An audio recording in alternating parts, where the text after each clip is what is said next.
돋보기를 마쳤습니다. 좀 흐리게 보인 지는 한 반년 정도 된 것 같아요. 여러분이 얼굴은 잘 보이는데 먼데 것이 좀 조금씩 흐려 보이고 성경을 읽을 때 제가 자주 틀리잖아요. 그런 이유였다 뭐 그런 뜻입니다. 그래서 금요일 날에 가서 돋보기를 맞췄는데 제일 약한 걸로 2단계로 맞췄습니다. 저는 이런 일이 있을 줄은 전혀 상상도 못했습니다. 저는 어릴 때부터 저희 친가편이 얼마나 시력이 좋았고 건강이 좋았는지에 대해서 익히 들어왔습니다. 저희 중조부께서는 90세까지 사셨는데 90이 되어서도 등산도 하시고 시력도 좋고 건강도 정정하시다가 갑자기 돌아가시다 이런 얘기를 듣고 어릴 때 소망을 가졌죠. 나는 시력을 관리를 잘 해야 되겠구나. 선성적으로 하나님께서 주신 것을, 하나님이 주신 것은 잘 몰랐지만 나는 그런 일이 없으리라 고 생각을 했는데 반백도 안 되어서 안경을 하게 될 줄이야 상상도 못했습니다. 매일 안경을 하시는 분들 존경합니다. 해보니까 여간 불편한 게 아니네요. 우리는 그럴듯한 계획들을 다 가지고 있습니다. 어떤 직장에 취직해서 어떤 사람을 만나서 결혼을 하고 어떻게 자녀들을 양육하고 앞날을 향한 거창한 미래들을 꿈꾸곤 하지만 그러나 여러분 사시면서 모든 것이 뜻대로 되시던가요? 안 되시던가요?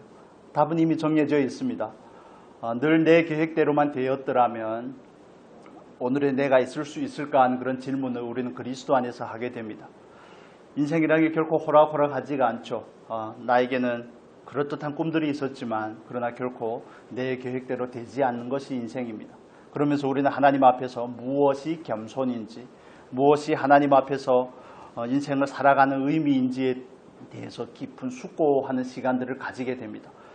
이 인생의 절대적인 주관자가 누구인지에 대해서 우리는 배우게 되죠. 오늘 우리가 살펴볼 이 본문의 말씀도 27장에서부터 쭉 이어져 오는 말씀이죠. 이 내용도 마찬가지입니다. 여러분 우리 PPT 보고 말씀을 드리겠습니다. 다음 장으로 넘겨주시면 좋겠습니다. 여기에 보시면 27장에서 그들은 라세아라 하는 이곳에서 베닉스라 하는 곳까지 가려고 했습니다. 거리가 65km 정도 된다고 말씀을 드렸죠. 여기에서는 과동하기가 좀 불편하니 베닉스에 가서 겨울을 보내려고 했는데 그 과정 가운데 유라굴로라는 광풍을 만나게 되어서 여기까지 멜리데라는 섬까지 떠내려오게 되는 겁니다. 멜리데라는 곳은 그레데라는 이 섬에서 로마로 가는데 필수 코스가 아닙니다. 저기는 경과하는 코스가 아니죠. 그런데 정상적이라면 순풍으로 간다면 며칠이면 갈 거리를 그들은 파선의 위험을 겪게 되고 2주 동안 떠밀려 다니게 됩니다. 우리 말씀 잠깐 보면 이해가 좀 더 되리라 믿습니다. 27장 20절 보겠습니다. 27장 20절 같이 읽겠습니다. 여러 날 동안 해도 별도 보이지 아니하고 큰 풍랑이 그대로 있음에 구원의 여망마저 없어졌더라. 그렇습니다. 그들은 유라굴로라는 광풍을 예기치 않게 만나게 되고 2주 동안 열나흘이라고 성경은 묘사하고 있기 때문에 열나흘 동안 표류하여서 성경에 보면 26절 한번 볼까요? 27장 26절 여러분 성경 가지고 계시니까 27장 26절 같이 읽겠습니다. 그런즉 우리가 반드시 한 섬에 걸리리라 하더라. 계획하여서 간 것이 아닙니다. 하나님께서 바울을 통하여서 그들에게 알려준 것이죠. 반드시 한 섬에 걸리리라고 말씀을 하신 것입니다. 그렇습니다. 그들은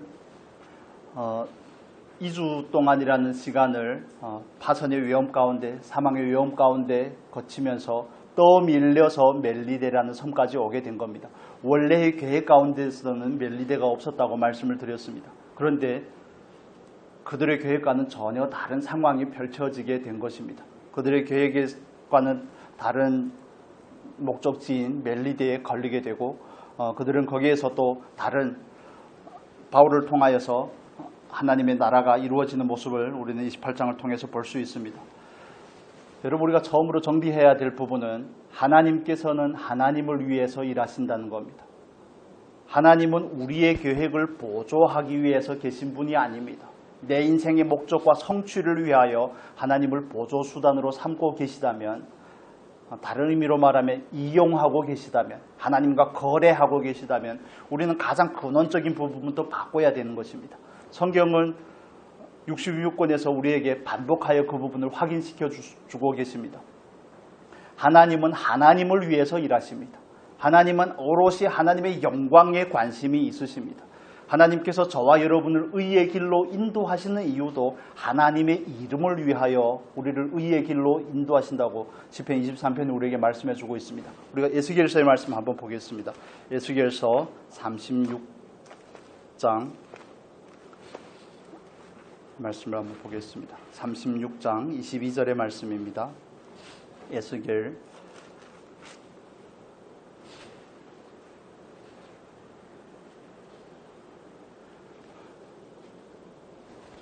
36장 22절 우리 같이 읽겠습니다. 그러므로 너는 이스라엘 족속에게 이르기를 주 여호와께서 이같이 말씀하시기를 이스라엘 족속아 내가 이렇게 행함은 너희를 위함이 아니요 너희가 들어간 그 여러 나라에서 더럽힌 나의 거룩한 이름을 위함이라. 아멘. 하나님께서는 이스라엘 백성들을 정결케 하실 것임에 대해서 말씀하시고 나서 22절에서 이렇게 말씀하십니다. 내가 이렇게 행함은 내가 너희들을 정결케 하고 회복시키는 이유에 대해서 분명하게 말씀을 하죠. 너희가 들어간 여러 나라에서 더럽힌 나의 이름을 위함이라고 말씀을 합니다. 하나님은 하나님을 위해서 일하십니다. 하나님께서는 하나님의 영광을 위해서 일하십니다. 저와 여러분의 성공과 저와 여러분의 목적을 성취하고 보조하기 위해서 계시는 분이 하나님이 아니심을 우리는 겸허하게 인정할 필요가 있습니다. 그래서 첫 번째 주제는 하나님은 하나님을 위해서 당신의 영광을 위해서 일하신다는 사실을 이해하시면 좋겠습니다. 바울이 남파의 위험 가운데 멜리데라는 섬에 걸리게 된 이유도 뭡니까? 우리는 근시안적인 시야를 가지고 좁은 시야 안에서 하나님께서 바울을 살려주셨구나. 배에 있는 276명이나 되는 사람들의 목숨을 건져주셨구나. 하나님께서 보호하셨구나. 여기에 관심이 있지만 그들이 어떻게 살아남았는지에 관심이 있지만 그러나 하나님께서 그들을 살아남게 한 데는 하나님의 편에서의 이유가 있더라는 겁니다. 그레데라는 섬에서 로마로 가는 과정 가운데 멜리데라는 섬에 들릴 이유가 없습니다. 그런데 하나님께서는 유라굴로 광풍이라는 그 태풍을 이용하여 그들로 하여금 멜리데라는 섬에 걸리게 만듭니다. 하나님께서 전적으로 역사하신 것이죠. 하나님께서 주관적인 계획 안에서 그 일을 이루어 가신 겁니다. 그들이 계획한 것과는 전혀 상반되지만 거기에는 하나님의 목적이 있음을 우리가 이해할 수 있습니다. 그렇습니다. 우리가 분명하게 정리해야 될 것은 하나님은 내 목적을 위해서 일하시는 분이 아닙니다. 하나님은 하나님의 영광을 위해서 일하십니다. 그렇다면 저와 여러분의 일상에서도 우리는 이 문제를 적용을 해봐야 될 필요가 있습니다. 저와 여러분의 인생이 내가 원하던 것, 내가 목적한 것, 내가 계획한 것에서 좀 어긋났다면 우리는 이렇게 생각을 해볼 필요가 있습니다. 여기에도 하나님의 선하신 인도하심이 있지 않을까? 그게 100%로 믿어진다면 더 바랄 것이 없겠고요. 하나님을 사랑하는 자들 안에서 하나님은 어떻게 하신다고 말합니까? 선을 함령하여 선을 이룬다고 말씀을 하십니다. 하나님은 오늘도 그분의 열심을 가지고 저와 여러분의 삶에서 일하고 계시는 줄로 믿습니다. 중요한 것은 우리가 나에게 주어진 오늘이라는 이 결과에 대해서 나라는 이 존재와 삶의 모든 양태와 형식들에 대해서 얼마나 인정하고 받아들이고 있는가의 문제인 것입니다. 조금 더 잘 됐다면 어느 학교에 갔다면 어떤 직장을 취하였다면 그때 돈을 좀 모을 것인데 그때 건강을 좀 관리할 걸 껄무새라 그러더라고요. 껄껄껄 지금에 와보면 아픈 뿐이지 아무 소용이 없는 거 아니겠습니까? 그렇다면 지금이란 이 시점 안에서 하나님께서는 왜 나를 여기까지 인도하셨는가에 대한 질문을 가져보는 것이 마땅합니다. 멜리데라는 섬에 이르게 된 것은 하나님의 뜻이었다는 것을 바울은 너무나 잘 알고 있는 것 같은 내용을 우리가 본문을 통해서 보게 됩니다. 여러분, 하나님은 하나님을 위해서 일하십니다. 그렇다면 하나님께서 정말 전지전능하시고 신실하신 그 하나님께서 저와 여러분의 삶 가운데 우리의 계획과 어긋나게 인도하고 계신다는 사실을 여러분이 믿으신다면 오늘이라는 삶 안에서 하나님께서 나에게 무엇을 원하시는가라는 질문을 가져보는 것이 마땅합니다.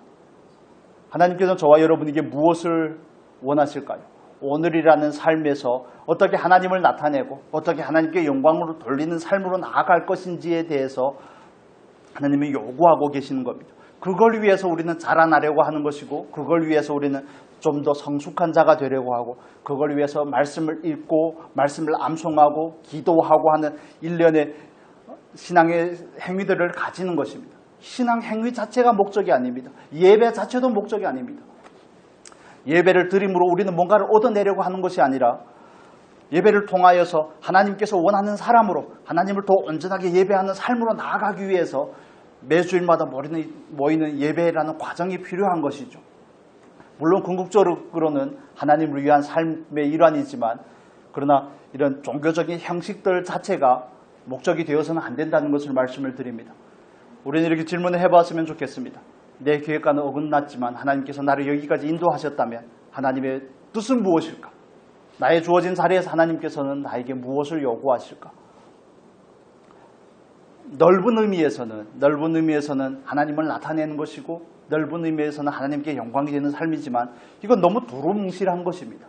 그래서 우리가 그 구체적인 내용들을 본문을 통해서 살펴보려고 합니다. 하나님께서는 하나님의 영광을 위해서 어떤 일들을 하고 계시는지 우리 28장으로 돌아와서 같이 보겠습니다.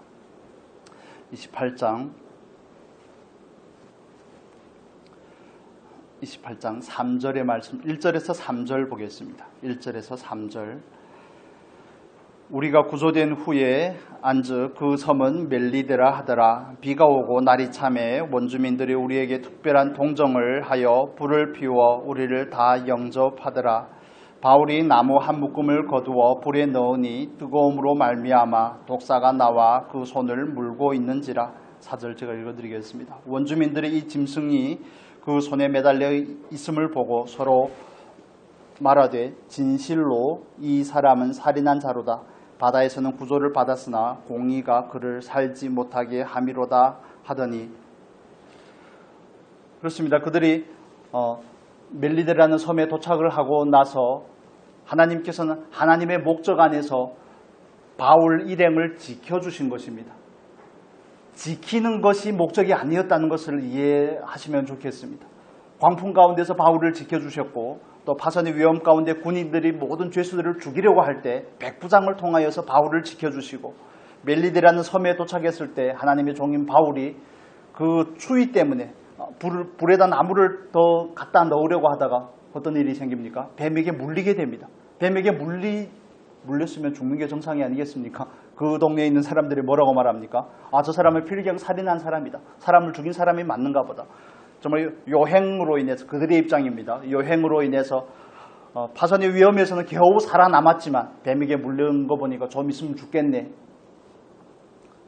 그렇지만 바울이 죽었습니까? 안 죽었습니까? 바울은 죽을 수가 없는 겁니다. 이렇게 이해해야 되는 겁니다. 바울은 죽을 수가 없는 겁니다. 27장 24절의 말씀을 제가 읽어드리겠습니다.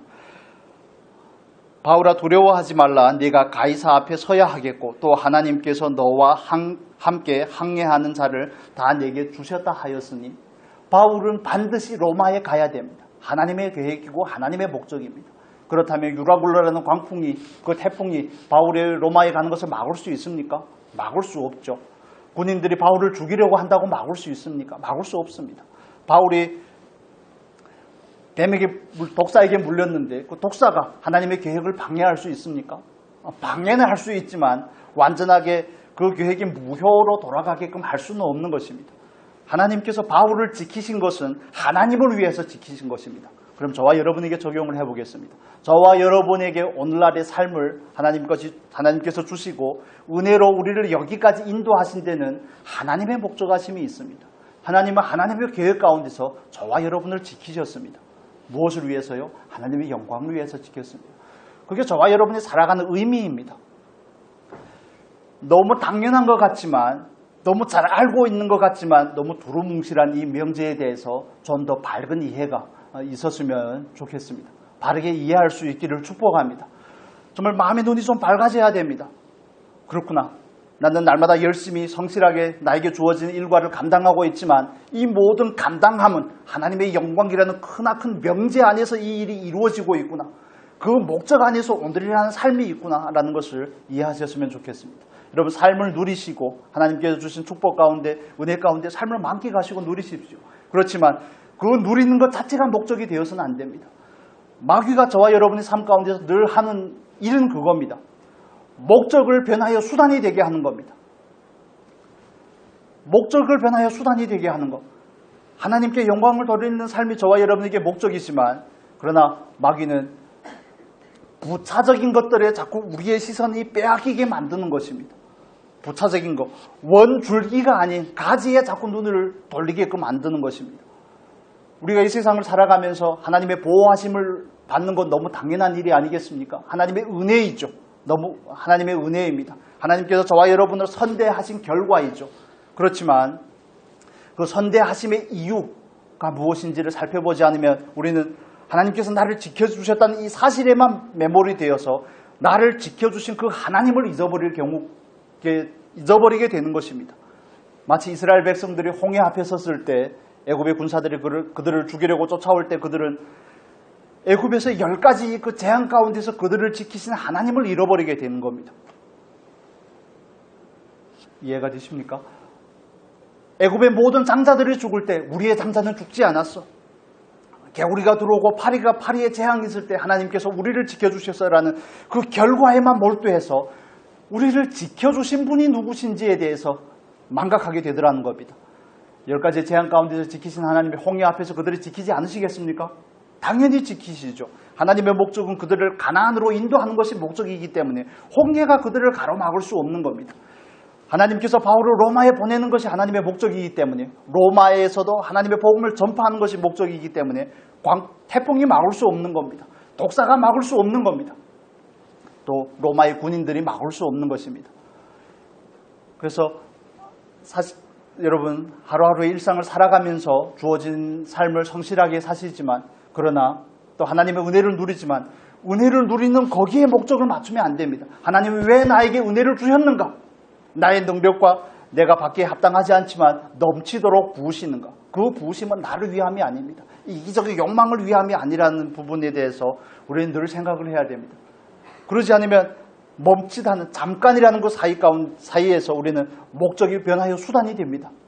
하나님을 목적하는 것, 하나님을 위해 주셨는데 마치 나의 만족과 나의 쾌락을 위해 준 것처럼 오롯이 나를 위해서 그 모든 것들을 사용하게 되는 오류에 빠지게 됩니다. 마귀는 오늘도 그 일을 하려고 저와 여러분을 유혹하고 우리로 하여금 하나님을 바라보지 못하게 하고 하는 일들을 끊임없이 하고 있습니다. 경계를 가지시면 좋겠습니다. 하나님은 하나님의 영광을 위하여 하나님의 종을 보호하셨습니다. 하나님께서 하신 일인 줄로 믿습니다. 바울이 뱀에게 물려서 나를 치료해 주시려고 기도한 것이 아닙니다. 일부러 뱀을 찾아가서 뱀 하나를 물어주렴 이런 것도 아닙니다. 그런데 오늘날에는 마가복음 16장의 그 말씀을 빌어서 하나님을 시험하는 사람들이 종종 있습니다.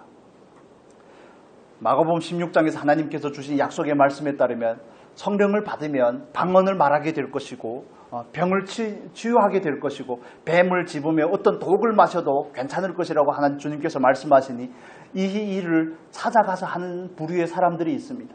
그리고 광신자들이 있습니다. 특별히 미국에 있는 성결교회나 오순절 교단에서 이런 일들이 있습니다. 매년마다 예배를 드리는 가운데 뱀을 짚는 실제적인 행위를 합니다.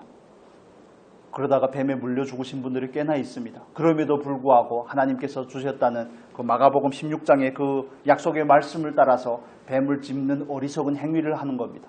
여러분들 인터넷으로 찾아보시면 있습니다.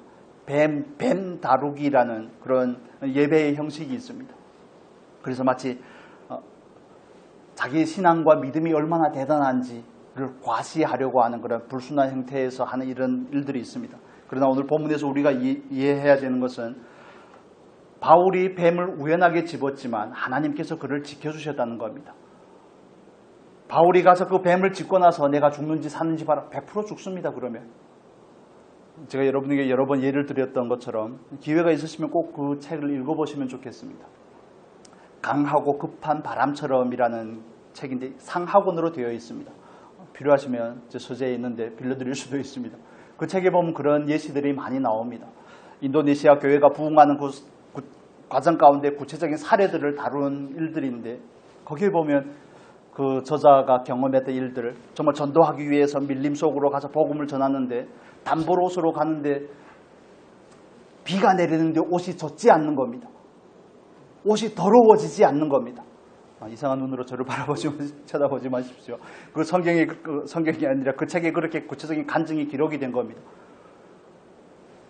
그래서 정말 하나님이 함께 하심을 느끼지 않겠습니까? 복음을 전파하는 과정 가운데. 그러다 그 저자가 미국에 갔습니다. 미국에 가서 하나님에 대해서 간증하려고 갔는데 미국에 가니까 똑같은 옷을 입고 갔는데 옷이 더러워지는 겁니다. 그래서 하나님께 기도하죠. 하나님, 인도네시아에서 밀림에 다니면서 복음을 전할 때는 비가 와도 옷이 젖지 않고 옷이 더러워지거나 헤어지는 일들이 없는데 미국에 왔는데 왜 하나님 제 옷이 더러워지게 합니까? 그러니까 하나님께서 뭐라고 하신지 아십니까? 여기에는 세탁기가 있단다. 복음을 전하는 과정 가운데 거기에는 열대 우림 지역이다 보니 폭우 같은 비들이 자주 내리죠. 그래서 복음을 전하러 가는 과정 가운데 계곡물이 갑자기 불어나서 그 건너편의 동네로 가야 되는데 갈 수가 없습니다. 그래서 기도하는 가운데 하나님께서 그가 그 거센 강물을 무사히 건널 수 있도록 그를 지켜주신 겁니다. 놀라운 경험이죠. 정말 평생 동안 한 번 있을까 말까 하는 그런 놀라운 기적을 경험한 것이 아니겠습니까? 그리고 나서 그가 미국에 갔다 와서 다시 그 지역으로 가기 위해서 복음을 전하러 갔는데 예전에 건넜던 그 강이 또 불어있는 겁니다. 한 번의 경험이 있지 않습니까? 그래서 두 번째는 그냥 하나님께 맡깁니다 하고 건넜다가 익사에 죽을 뻔합니다. 그래서 겨우 강가로 기어나와서 하나님 앞에 원망 섞인 어투로 기도합니다. 지난번에는 지켜주시더니 이번에는 왜 지켜주지 않습니까? 그러니까 하나님께서 뭐라 그러셨는지 압니까? 얘야, 저 위쪽에 가면 다리가 있단다. 예전엔 다리가 없었는데 후에 다리를 놨다는 겁니다. 제가 여러분에게 설명드리려고 하는 것을 여러분 이해하셨으면 좋겠습니다. 주님께서는 하나님을 시험하지 말라고 말씀을 하시죠. 그래서 우리가 아무 하나님의 말씀이나 붙잡고 나서 그 말씀대로 되리라고 맹신하면 안 된다는 겁니다. 그런 걸 우리는 믿음이라고 말하지 않습니다.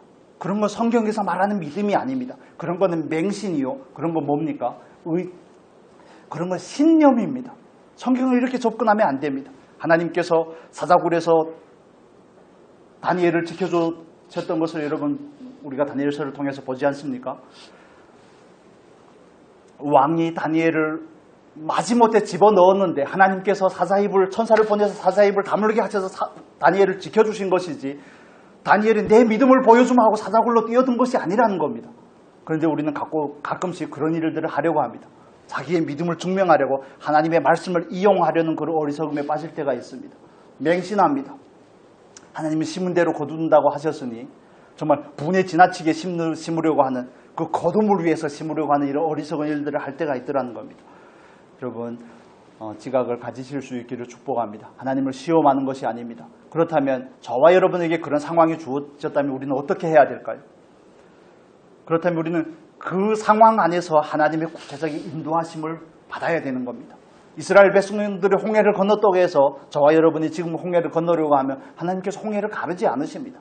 왜냐하면 우리가 홍해를 건너가는 것이 하나님의 목적 안에 있지 않기 때문에 그런 것입니다. 하나님은 늘 하나님을 위해 일하신다는 사실에 대해서 우리가 다시 한번 확인을 하시면 좋겠습니다. 바울을 보호하심도 하나님을 위해 하심입니다. 또 뱀에게 물려서 바울이 죽지 않는 것을 보고 그 사건을 통해서 하나님은 바울을 높이십니다. 왜 바울을 보호하시고 왜 바울을 높이십니까? 바울을 통하여서 그 섬에 복음이 전파되는데 하나님의 목적이 있기 때문에 그렇습니다. 하나님은 잃어버린 한 사람을 찾고자 하는 데 하나님의 목적이 있습니다. 그래서 그 독생자 예수 그리스도를 이 세상 가운데 저와 여러분을 위해서 보내신 줄로 믿습니다. 독생자를 보내신 그 하나님께서 멜리데라는 섬에 있는 그 원주민들을 구원하기 위해서 파선이라는 그 과정을 통해 그들로 하여금 그 섬에 도착하게 하였고 뱀에게 물리는 과정을 통해서 그들은 바울을 향해서 신이라고 표현을 하죠. 정말 하나님과 함께하는 신의 은총을 입은 자라는 그런 깨달음을 알문을 갖게 하셨고 그로 말미암아 바울이 그 섬에서 하나님의 나라를 선포할 수 있도록 계기들을 마련해 가고 계시는 겁니다. 그래서 우리의 삶 가운데서 늘 하나님께서 무엇을 원하시는지, 하나님께서는 나를 통해 뭘 하기를 원하시는지에 대해서 살폈으면 좋겠습니다. 그리고 우리는 존재의 목적이라고 말합니다. 은혜의 목적이라고 말합니다. 나에게 은혜를 주신 이유가 무엇일까? 살리신 이유가 무엇일까? 나를 높이신 이유가 무엇일까? 모든 것을 하나님과 연결시켜야 됩니다. 반대로도 마찬가지입니다. 하나님은 왜 나를 낮추셨을까? 왜 하나님께서 나에게 모든 부분에서 제한을 하시는 듯 하는 경험을 나로 하게 하실까? 왜 하나님은 나로 하여금 겸손케 하실까? 모든 것은 하나님을 위함입니다. 그 사건 자체의 목적이 있지 않은 것을 우리가 살펴야 되는 것입니다. 우리 말씀을 계속해서 보겠습니다. 7절의 말씀, 본문 7절의 말씀을 보겠습니다. 7절에서 8절 같이 읽겠습니다. 이 섬에서 가장 높은 사람 보블리오라 하는 이가 그 근처에 토지가 있는지라 그가 우리를 영접하여 사흘이나 친절히 머물게 하더니 보블리오의 부친이 열병과 이질에 걸려 누워있거늘 바울이 들어가서 기도하고 그에게 안수하여 낫게 하매. 그렇습니다. 바울이 뱀에게 물렸지만 죽지 않는 사건이 계기가 되어서 섬의 사람들이 정말 그는 신이 보낸 사람이구나, 신이 함께하는 사람이라는 인식을 갖게 하고, 그걸 계기로 하여서 바울이 보블리오라는 섬의 추장으로 보통 이해가 되죠. 섬의 우두머리라고 세 번역은 번역이 되었는데, 그 아버지가 열병에 있고 한글 성경은 여기는 열병과 이질이라고 되어 있지만 한글 성경은 다른 표현으로 한 것을 우리가 볼 수 있습니다. 열병이라고 하기보다는 전염병과 같은 그런 의미로 번역이 되어 있습니다. 그래서 하나님께서 하시는 모든 일들, 그 과정 가운데 모든 인도하심은 하나님을 위해서 있습니다. 궁극적인 목적도 하나님을 위해서 있지만 걸음걸음마다 인도하시는 모든 거기에는 하나님의 계획이 있습니다. 그렇다면 저와 여러분이 물어야 될 것은 내가 뭘 원하는지가 아닙니다. 하나님의 계획과 뜻이 무엇입니까? 라는 그 질문을 늘 가져야 되는 겁니다. 그래서 우리를 통하여서 바울과 같은 그런 놀라운 기적들이 혹여나 잘 일어나지 않을 수도 있겠죠. 병든 자가 치유된다든지 하는 이런 일들이 일어나지 않을 수도 있지만, 그러나 하나님께서 저와 여러분에게 요구하는 것도 너무 자명한 것입니다. 통틀어서 말하면 우리를 통해서 하나님을 드러내고자 하는 것입니다. 저와 여러분의 말과 행위를 통해서, 태도와 표정을 통해서, 모든 것을 통해서 하나님을 드러내고자 하고, 그 드러냄을 통해서 하나님이 그들에게 전파되고자 하고, 우리가 다른 말로 하나님을 나누어 준다, 복음을 전파한다, 하나님을 그들에게 끼친다, 선한 영향력을 끼친다, 이렇게 묘사할 수도 표현할 수도 있습니다. 그 일을 하나님은 오늘도 저와 여러분을 통해서 하기를 원하시는 겁니다. 그 일의 규모가 중요한 것이 아닙니다. 어디에 사는지가 중요한 것이 아닙니다. 저와 여러분이 있는 그 현장이 멜리데가 되게 하시기를 예수님의 이름으로 축복합니다. 나를 이곳에 보냈다면 이곳에서 하나님께서 나를 통해 하실 일이 있겠구나라는 그 생각을 늘 가지셨으면 좋겠습니다. 직장에 보내면 우리로 하여금 월급을 받기 위함이 아니라는 겁니다. 거기에서 나로 하여금 하나님의 복음을 가진 자로서 거기에서 살아가게 하기 위함입니다. 저 체육관에 우리 현주 집사님 소개해줘가지고 체육관 복싱장에 다니는데, 저는 거기 다닐 때마다 관장님을 위해서 기도합니다. 제가 가는 그 타임에 회원 수가 줄어들면 괜히 마음이 부담이 됩니다. 좀 잘 됐으면 좋겠는데 하나님 이 동네 애들을 좀 다 오게 하시지 하는 이런 생각이 들고, 어른들도 좀 보내주십시오 하는 이런 생각이 드는 겁니다. 여러분, 주변에서 어려운 상황이나 어려운 사람들을 만나면 그리스도인이 가져야 될 마음이 뭘까요? 바울이 나에게 능력이 있노라, 내가 기도해서 어떻게 낫게 하는지를 보여주마, 이렇게 한 게 아닙니다. 그 실질적인 필요를 통해서 기도한 것은 바울이지만, 안수한 것도 바울이지만, 낫게 하시는 분은 누굽니까? 하나님이시라는 겁니다. 그래서 그 일을 통해 나타나는 것은, 드러나는 것은 바울이 아니고 하나님이죠. 그런 정말 경험을, 닭살이 돋는 경험을 한 번씩 하면 흥분되는, 도파민이 분출되는 그런 경험을 한번, 기적을 경험하게 되면 하나님이 누군지 당연히 궁금하지 않겠습니까?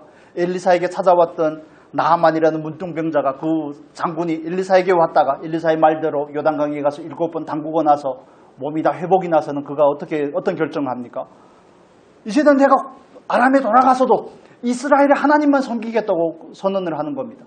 바울이 하는 이 일련의 일들을 통해서 멜리데라는 그 섬에 복음이 전파되었다는 것을 우리는 너무 자명한 결과로 알게 되는 겁니다. 구체적으로 역사 가운데도 그런 기록이 있습니다.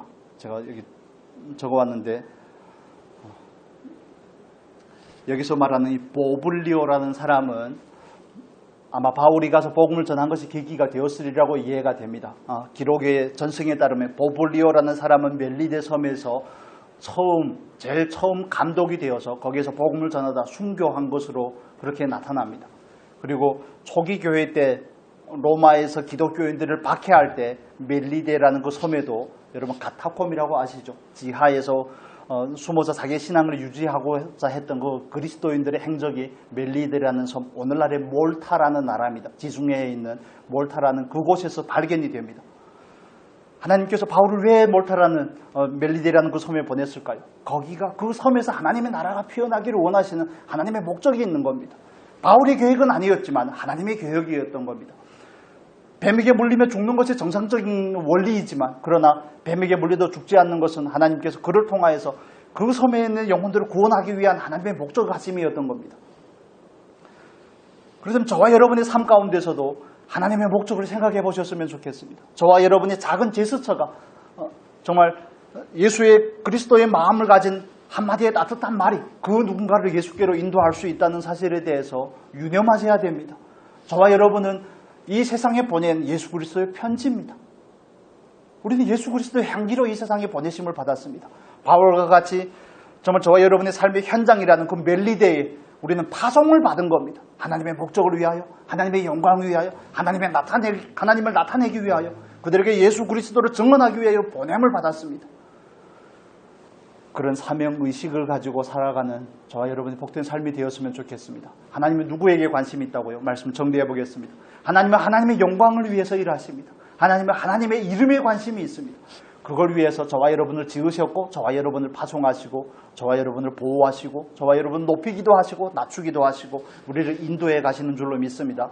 그 어떤 것도 우리를 사용하시려고 하는 우리를 통로 삼고자 하는 하나님의 손길을 막을 수 없습니다. 외적인 환경이 막을 수 없습니다. 자연적인 재해가 막을 수 없습니다. 다만 거기에 늘 걸림이 되는 것은 저와 여러분의 게으름이나 우리의 나태함이나 우리의 무능력함이나 우리의 헌신되지 않음입니다. 그래서 늘 자기에게서 원인을 찾아보시고 하나님의 복된 통로가 될 수 있기를 축복합니다. 첫 번째는 하나님은 하나님의 영광을 위해서 일하십니다. 그 목적을 위해서 두 번째 하나님께서 우리를 보호하십니다. 인도하십니다. 높이십니다. 우리를 통로로 삼고자 하기 위한 하나님의 목적이라는 그 세 번째 주제가 있습니다. 그래서 우리가 하나님의 목적에 부합하게 통로가 돼서 복음을 전파하면 또 누구에게 영광이 됩니까? 하나님께 영광이 되는 것입니다. 로마서의 말씀 한 절 보고 마치겠습니다. 로마서 11장 36절 보겠습니다. 로마서 11장 36절 같이 읽겠습니다. 이는 만물이 주에게서 나오고 주로 말미암아 주에게로 돌아감이라. 그에게 영광이 세세에 있을지어다. 아멘. 만물이 주에게서 나오고 주로 말미암고 주님께서 인도하시고 과정 가운데 주님께서 하신다는 것을 의미합니다. 그리고 결론적으로는 주님께로 돌아가는 것이죠. 이 세상의 원리가 그렇고 저와 여러분의 삶의 원리가 그렇습니다. 여러분 혹여나 저와 여러분이 지금 이 처한 처지가 마치 멜리데로 떠밀려간 바울과 그 일행의 처지와 같을 수도 있습니다. 그렇지만 내가 원하지 않아서 간 그곳이고 내가 원하지 않았지만 만난 지금의 이 상황이라 할지라도 거기에 하나님의 목적하심이 있음을 믿고 거기가 하나님의 나라가 되게 하십시오. 여러분 안에 하나님의 나라가 있게 하시고 우리가 처한 그 상황이 하나님의 나라가 될 수 있도록 우리가 그렇게 반응하고 쓰임을 받았으면 좋겠습니다. 그래서 저와 여러분이 처한 모든 곳이 하나님의 나라가 될 수 있는 은혜가 있기를 예수님의 이름으로 축복합니다. 기도하겠습니다.